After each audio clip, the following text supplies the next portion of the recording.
Okay. Now, does only goods and services are transported from the manufacturer to the consumer? Let us look into the flow of entitlement. One, there is a physical flow of product. This is a product from the manufacturer, it reaches the dealer, it reaches the retailer, it reaches the consumer. There is a flow of product. Now, flow of ownership also happens. Manufacturer produces something, the ownership is transferred to the dealer, the ownership is transferred to the retailer, and the retailer transfer the ownership of the product to the end user. Next is payment flow.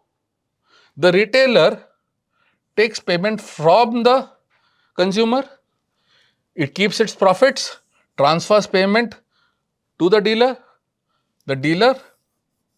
transfers payment to the manufacturer. It may be pre or post purchase.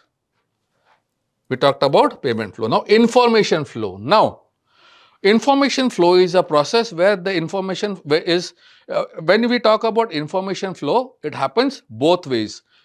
The product features, advantages and benefits of a particular manufacturer and its products is transferred to the customer, and the customer preferences, habits, etc. are transferred from the customer to the manufacturer, and this is done through this network. Last, promotional flow. Any discounts, any schemes, any combo products which the manufacturer may conjure up is informed to the customer through the channel network. Okay. Now, initially when the market was not so advanced, we had whatever we discussed right now, channel, we had manufacturer, we had dealer, we had wholesaler, we had dealer, we had retailer, we had customer. Movement happening. Now, a concept called vertical marketing system happen is in practice, where all these manufacturer, the wholesaler, the dealer, the retailer work together and serve the end user or the customer. And coordinated distribution channel, and it can be of three types. One is corporate, contractual or administrated, as we will see. This diagram shows you what I have just discussed. It shows this is the traditional method. This is the traditional method and this is the VMS, vertical marketing system, where all the channel members work to ensure that the consumer is happy with the product or service. Now, let us take this individually.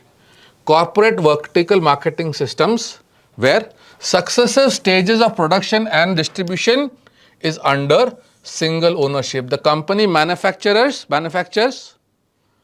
the product and distribute it themselves. For example, Amul or Bata, they have manufactured their own shoes or milk products and they have their own channel and distribution to ensure that the product reaches the end user.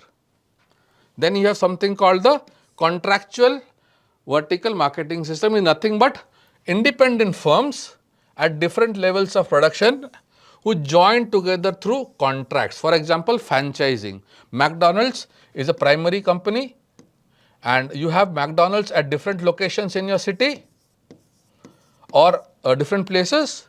They are bound to McDonald's through a process called franchising, where McDonald's actually dictate terms to its franchisees. Other examples are KFC, Kalyan Jewellers, etc. Now, the third is an administered VMS, administered vertical marketing system, where successive stages of production and distribution are controlled through sheer size of an organization. For example, Hindustan Unilever, being a mega conglomerate, can dictate terms to companies like Reliance Retail for how to place its products. It may have advantages in placing the products. the products of HUL are always before other manufacturers. So, it dictates terms just by the size and power of its existence. Then we have called something called a horizontal marketing system. Many companies coming together and sharing their strengths and expertise to better serve the customers through new marketing opportunities. The best example is Star Alliance, which has 29 airlines who operate under code sharing. So, you can reach a larger and streamlined audience. You can gain through the synergy of individual powers, and operating costs are also distributed. Now, this can be the horizontal marketing system can be multi-manufacturers like we saw for Ducati and Lamborghini, we saw Star Alliance. It can be multi-wholesalers like a car dealerships of one manufacturer coming together and jointly doing a launch event, or very rarely multi-retailers, 2 or 3 retailers coming together and promoting or selling a product, but this is very, very rare. Then we have something called multi-channel distribution system. One company sells products directly to the customer, sells through its own retail outlets, sells through a network, and also sells through its own sales force in business markets. Best example is Nike. For example, you say how? Okay, they sell direct to consumers with their own stores. Nike has and maintains its own stores. Also, it has its official website and app from which you can purchase. You can buy it from retail partners like Foot Locker and Metro, or for example Shoppers Stop. Third party e-commerce sites also sell Nike, Amazon, and then you have got wholesale markets who also supply to business users. So, you see one company having so many channels of distribution. Is it right? Is it wrong? We will see later. Okay. Now, factors for identifying and selecting a particular channel. Why will a company go for direct marketing, direct channel? Why will it go for a 1 level? Why will it go for a 2 level? Or why will it go for online? Let us look at it. First, you need to understand the company needs to analyze customer needs. What are the objectives the channel wants to achieve? What are the alternative methods or means of reaching the particular location, and how do you evaluate these alternatives? Let's look into it individually. Okay. Analyzing customer needs. Let us see what the companies need to understand what is the company needs. What the end users, what the end user needs. Find out what target consumers want from the channel. What is the customer preferences? Is it convenience? Is it speed? Is it service? For example, Amazon has started offering same day delivery to counter the quick commerce market. So, if you want Amazon with its sheer power now are doing deliveries in 1 day to counter Zepto or say Blinkit. Then identifying market segments, categories based on behavior, demographics and purchasing patterns. For example, Nike targets athletes also, casual wearers also, and sneaker collectors with different kind of product lines. Then determine which is the best channel to use, which is the right mix of channels. Do we do it online? Do we go directly retail? Do we go to wholesale route, or we do a combination? For example, Apple has its own own stores, it has its own website and also authorized resellers to reach the B and C towns. Now, idea behind is to minimize the cost of customer service. So, they need to optimize logistic and service so that the cost can be reduced and customer service can be increased. For example, Walmart and its supply chain and just-in-time process. Now, second aspect. Now, we are discussing Why? Now let us look at how to set the channel objectives. First, determine the targeted levels of customer service. What are the service standards, and based on customer expectations. Like Amazon Prime offers same day delivery for premium users, while it also has standard delivery for people who do not opt for Amazon Prime. Now, balancing consumer needs against cost and customer preferences. What is the optimum service level that can be given to a customer without increasing cost or prices? Like for example, DMart keeps prices low with a warehouses style, while Tanishq gives a premium in-store experience and after-sales service at a higher price. So, the point is, what is the balance with the customers looking for high-end products and they want experience, or it wants affordability and budget products, and they are not too keen upon the environment in which they are buying. This is what the point means. What are the alternatives, or what are the paths by which I can actually sell the product or distribute the product to the end user? So, what is the type of intermediaries? The types of intermediaries refer to different channel members responsible for carrying out distribution activities within the supply chain. This is the company, this is the manufacturer, this is the customer. So, how will the manufacturer actually make the product reach? Is it mass marketing? Is it selective marketing? Or is the product so exclusive that you need direct channels? Let us, when I say direct channels, I mean exclusive showrooms. Let us try to understand this. Marketing in the concentration or the intensity of marketing or intensity of distribution of the product can be dependent upon one, how intensive is the distribution needed, or is the product exclusive, or we need to be selective on how to distribute it. Let us look into this in detail. Intensive distribution, like the word says, it needs to be intense. The product has to reach every nook and corner of your target market. For example, Coca-Cola or any Coke, Pepsi, Thumbs Up, cold drinks, FMCG products, they need to be on every shelf of every retailer, of maybe a wholesaler, maybe a retailer, maybe a mega store, maybe a local kirana shop. If it is not there, it is not sell. Would you actually travel 25 kilometers to buy a bottle of Coke? No, you will never. If it is not available, you will look for an alternative. So, when you talk about intensive distribution, it is a strategy where a product is distributed through as many outlets as possible to maximize availability and sales. For example, like I said, FMCG products. Now, we talk about exclusive distribution, a strategy where a product is sold through either only a single outlet in a country. For example, Lamborghini have probably only 3 or 4 outlets in entire India, and if you want to buy it, you need to make an effort to buy it. So, it is sold through a single or very few outlets in a very specific geographical area to maintain exclusivity. Example like Rolls-Royce, Lamborghini have very limited dealerships to maintain this exclusivity. And in fact, to buy a Rolls-Royce, you need to have an invite from the company, only then can you buy it. So, they are very, very choosy and picky about which location they want to serve. They are not everywhere.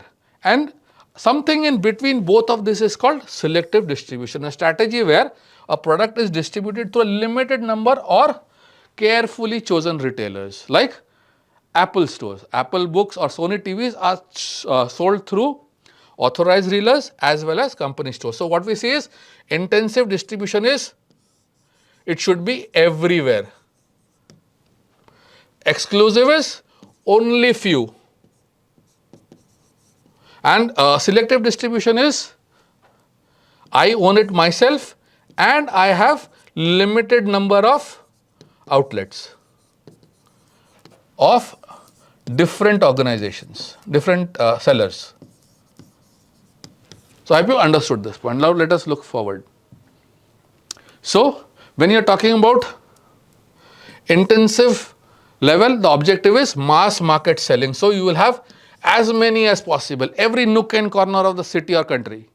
Then when you talk about selective, it is selected number of intermediaries, several, not too many, but adequately represented everywhere. And lastly, it is the exclusive, very a single intermediary, one or very few in the entire country or state. Okay. Now, what are the responsibilities of channel members? What do the companies need to enforce to ensure that product service is and the quality is a quality of product, quality of service, and the benefits that the customer has, the manufacturer has for its customers actually passed. Let us look into those factors. First is price policies. One, the channel member must follow the guidelines on pricing strategy and discount that the main company has.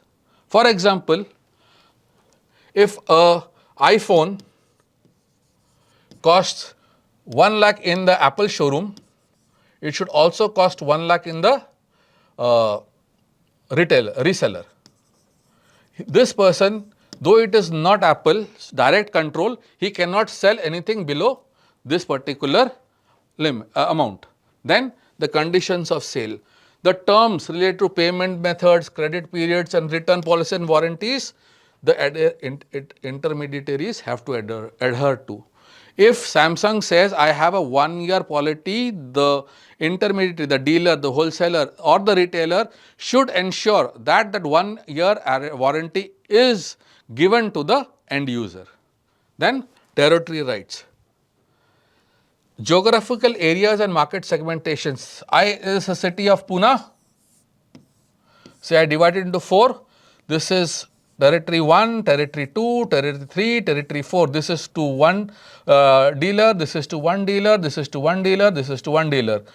Number 2 should not intervene in number 3 and number 4 should not infringe number 1.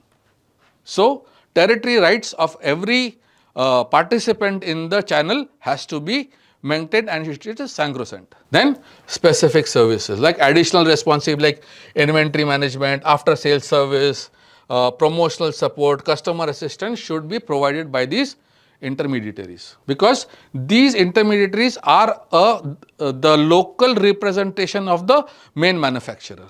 There are certain economic criteria also that the channel members have to adhere to. One is to ensure cost efficiency and profitability and revenue generation.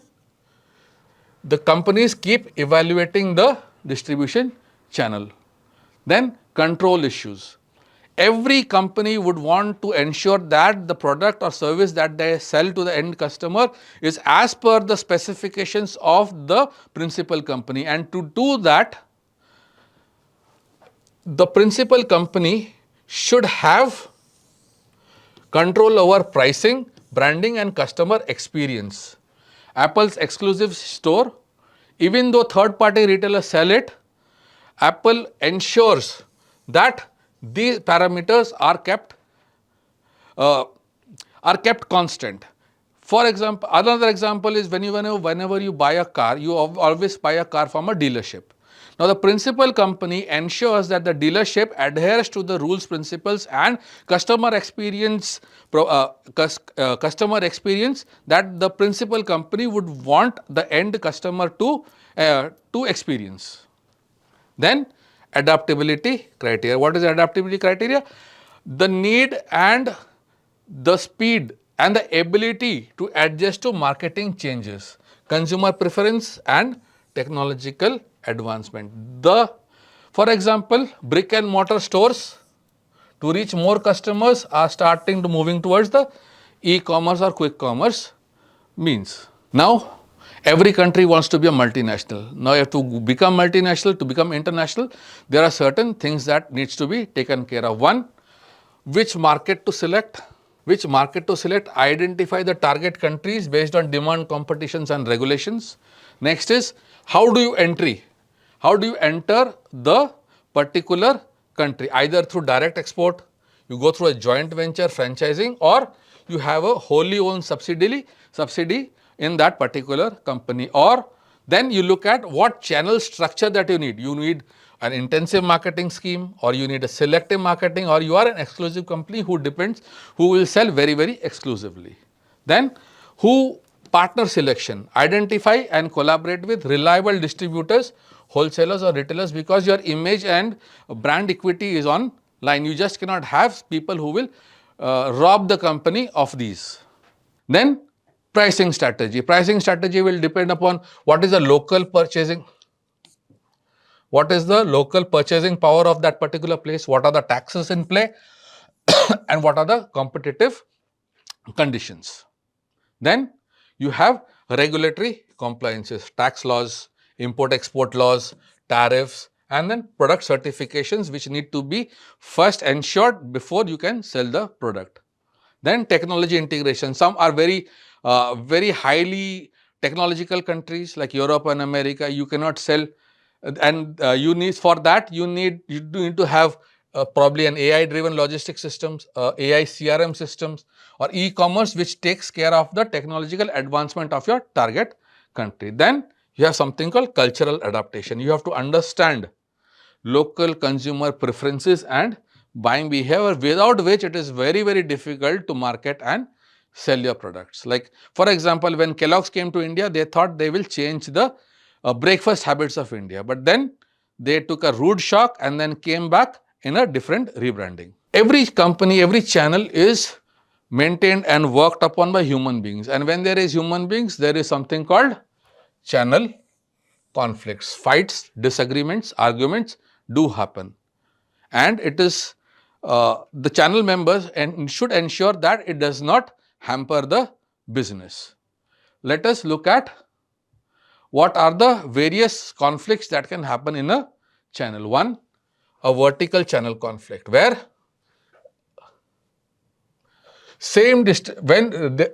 disputes between different levels of the same distribution channel, such as manufacturer and a retailer. This is a manufacturer, this is a retailer, and they have a dispute over price or commission. He wants more commission and he does not want to give commission. A conflict can arise where the retailer says, I will not sell your product anymore. Or second is a horizontal channel conflict, where at the same level, this is a manufacturer who has two dealers in a same city. Tata Motors has got two dealers in Pune or Mumbai, and they start undercutting each other's prices to attract more customers. Conflict arises where the manufacturer will come and try and take care of this. Next, multi-channel conflict, where a company is in conflict with various channels. For example, we took the example of Nike, who provides stuff or who provides products direct through their network directly to the customer and also through channels. Now, if a company which sells through multiple channels and there is a tension among them, it is called multi-channel. A company's online store, Nike's online store, may be offering lower prices than the physical retailers, leading to resentment. So the company should ensure that such a conflict does not arise and prices are held common across all platforms. So that is why when you got Amazon sale, you will also have in the malls, you will have a sale going on, or even Nike in their website will be offering discounts. That wrapped up our discussion on the place in the 4 P's of marketing. We have examined distribution strategies, channel members' roles, how business optimize supply chains to improve customer reach. We also talked about a strong distribution strategy and how it enhances market coverage. Also, we have looked at channel conflict. Thanks for joining this session, and I will see you in the next one.